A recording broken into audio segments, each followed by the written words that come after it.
What exactly is a prediction market? A lot of people out there have probably heard the term before. South Park did a whole episode about them. Trading volume on the larger platforms is now crossing billions of dollars per week. But with such a meteoric rise and a pretty staggering track record of accurate results compared to existing experts, I want to take a closer look at the world of prediction markets because they're not going anywhere. And far more likely, you're going to start to see them popping up a whole lot more often in other industries.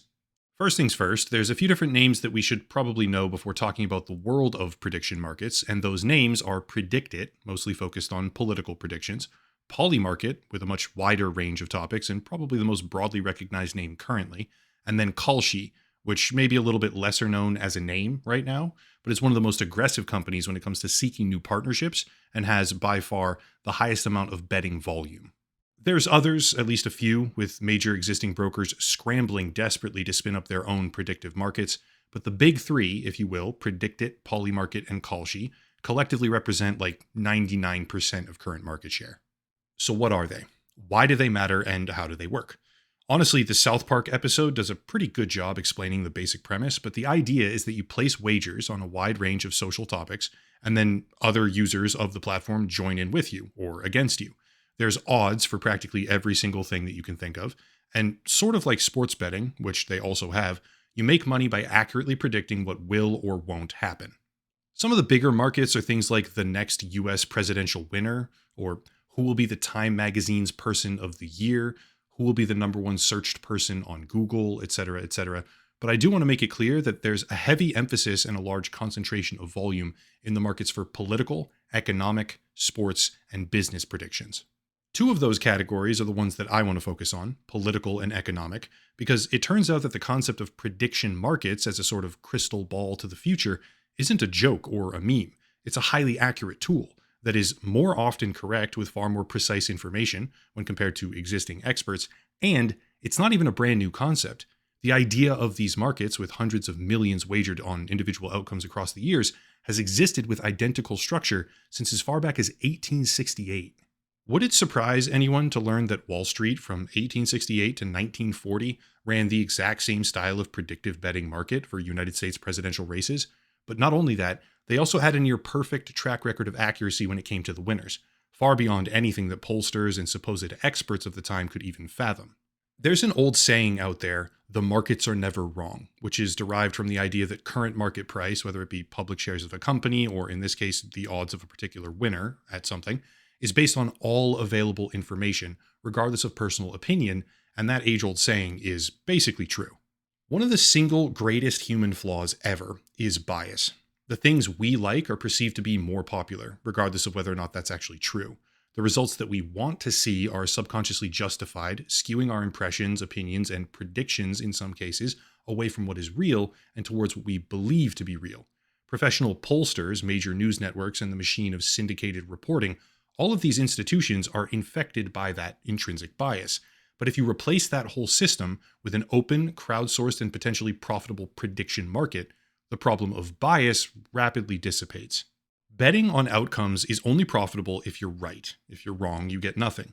It doesn't matter what you want to see happen, it matters what will happen.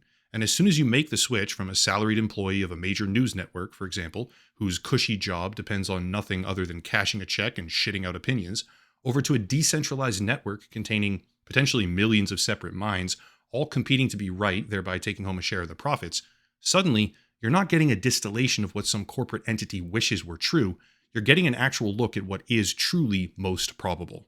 Wall Street knew this all the way back in the 1800s, but after a sweeping legislative crackdown, these lesser-known predictive markets mostly disappeared. That is, they disappeared until now. Let's take a look at exactly what I'm talking about, using a precise example. Here's the market for Nobel Peace Prize winner 2025, a snapshot of what the market looked like on the day of resolution. Don't be fooled by the amount of volume. Donald Trump never had a chance of winning this ever. But suddenly, roughly 10 hours before the actual announcement, a relatively obscure candidate, Maria Corina Machado, jumped from less than a 2% chance or likelihood straight to 70 plus. Why? Honestly, there could theoretically be a multitude of answers. The awards process isn't supposed to be public, but someone on the committee could have leaked it. Friend of a friend of a friend told one person too many and the cat was out of the bag for everyone. Or it could have been because the Nobel Prize website, built on WordPress, despite the fact that the page itself wasn't public yet, uploaded this photograph about 10 hours in advance, and that photograph had an update tag, which has since been overwritten, but it used to be listed here in the network tab. The photograph had a timestamp hours before the actual results came out. Suddenly, this obscure candidate became a 70% chance frontrunner, and sure enough, soon after, she was announced as the winner. Polymarket odds were not only contradicting public emotional sentiment, they were straight up predicting results with a staggering level of accuracy. Obviously, one can argue it's a fluke, but it's not. When you incentivize all of these obscure pop culture topics, offering massive financial benefit for accurate predictions, you supercharge the amount of data collection. How about this? Let's look at the number 3 Spotify artist market for 2025. This is a completely insane graph when you think about it, and let me explain why. According to Spotify themselves, in the days preceding this market closing, the number 3 spot belonged to Drake. You can very clearly see the odds of him winning were well over 90%, but suddenly, before the official announcement ever took place, quite a while before actually, suddenly The Weeknd jumped up and replaced him. It was a clean switch, except according to Spotify, it wasn't even true. I won't get overly technical here, but the basic summary is that Spotify runs on WordPress as well, with a practice where they upload images about a day in advance. They're not supposed to be public, mind you, they're not public facing, but if you know where to look and how to scrape the data, you can find them, and that's precisely what happened. Spotify uploaded their supposedly private draft. Traders who were watching like hawks scraped all the data, immediately found out after cleansing bot streams, almost certainly as a result of this lawsuit right here, alleging that there were millions of fake streams. Drake, who is directly cited in the lawsuit as the recipient of those inauthentic metrics, was actually number 4 on the list, and suddenly the traders switched all of their money onto the winning candidate. Outwardly, if you listen to the official existing narrative from Spotify, Polymarket was wrong, but in reality, Polymarket was right, once again predicting the future on random events. How about an even bigger example? Election night 2024.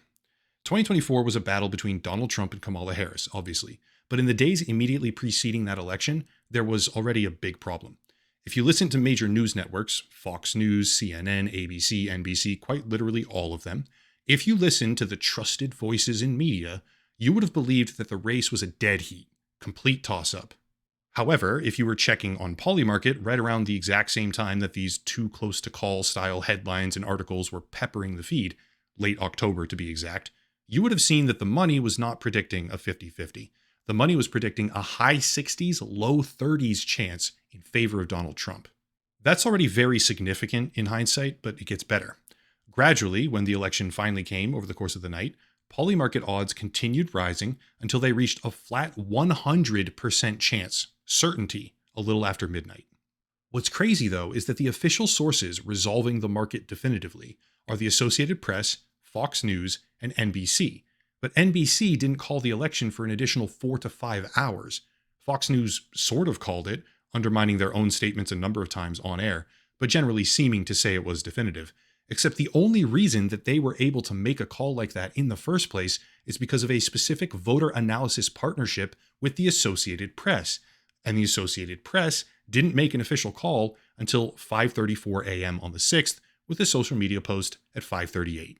That's without even mentioning CNN, ABC, CBS, or any of the other major players, because practically all of them for a multi-hour period of time were saying too close to call, while the predictive odds on a betting website were at 100% certainty and decided. All the way from early to mid-October, right through to the final moments of the election itself, the accuracy odds on Polymarket were extraordinarily superior when compared to the trusted voices of mainstream media experts. Presumably, that may be why CNN is now partnering up directly with Kalshi to integrate their market data into the newsroom. And that may seem good on the most basic level, considering the fact that the market data so often outperforms experts and pollsters. In fact, there's actually an abundance of data, such as this paper from the Rodney White Center for Financial Research, or this one from the National Bureau of Economic Research, thoroughly demonstrating that the predictive capabilities of public markets like this excel beyond any other comparable method when it comes to economics or politics. However, the fact remains that these platforms are a hybrid environment. On one side is the crowdsourced data scraping, open source analysis, and myriad benefits of having millions of different minds collectively seeking truth or an answer. But on the other side is a profit-driven cycle lending legitimacy to the entire concept of prediction markets when a hefty chunk of the options that they have are just straight up gambling. Here's one about the number of tweets the president will make, or how about this? A complete joke market. Is the world flat? Which apparently only gets decided once there's, quote, a consensus of credible reporting, which if we don't have that already, we never will. But if you filter out the jokes and the gambling, which is a lot of it, by the way, if you filter out all of that garbage, what you have left is an extremely large network of people devoting themselves to the pursuit of accurate predictions, and the results of a network like that are often incredible. The Polymarket crystal ball, or the predictive market crystal ball, Polymarket is just the one that I chose to focus on. The predictive market crystal ball isn't infallible. It's not 100% accurate all of the time. But if you sift through the garbage, it genuinely seems to be the best forecasting and future outcome prediction mechanism that's accessible to anyone, everywhere, for free, all the time, with a mere internet connection. People often pay tens of thousands of dollars to experts every single day in an effort to get meaningful economic or political forecasting.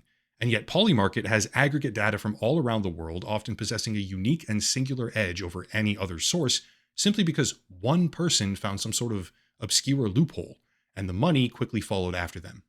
Obviously, that's not an endorsement of the gambling. I'll never ever use the site for myself for betting. But browsing it to see what's happening, that can be extremely interesting. Just to hammer this home, Polymarket is not a good place. I don't want anyone to think I'm trying to sell it that way. Here's a market where a YouTuber supposedly did a water fast in the desert and then scammed everyone by disappearing, while his sponsor claimed he was dead, and then supposedly he was locked up on terrorism charges or something like that. Meanwhile, he was transacting with crypto wallets, which were tied to Polymarket accounts, which made tens of thousands of dollars betting that he would fail the challenge, which is just a mind-bogglingly bad, colossal conflict of interest. Polymarket did not help with this. There's no punishments that we know of, and it serves as a perfect example of why any platform allowing for people to place bets or make money inevitably gets abused by some. But the point of the entire video is to examine the world of predictive markets because they're not going anywhere. If anything, over the past couple of years, we've seen a staggering amount of growth and virality for them. And I would expect to see these markets, this is my prediction, get it, prediction on the predictive markets video. My prediction is that these will become increasingly associated with major existing corporations. You will see this kind of data everywhere soon because the data that they sometimes provide for free, purely based on crowdsourcing, is genuinely valuable. That's it. If you want to support the channel, check out the links down below. A special VPN deal. Everybody can use that. Locals and Patreon, channel memberships, etc., etc. But I'll cut it there and stop rambling. As always, thank you all for watching. Question everything and have a nice night.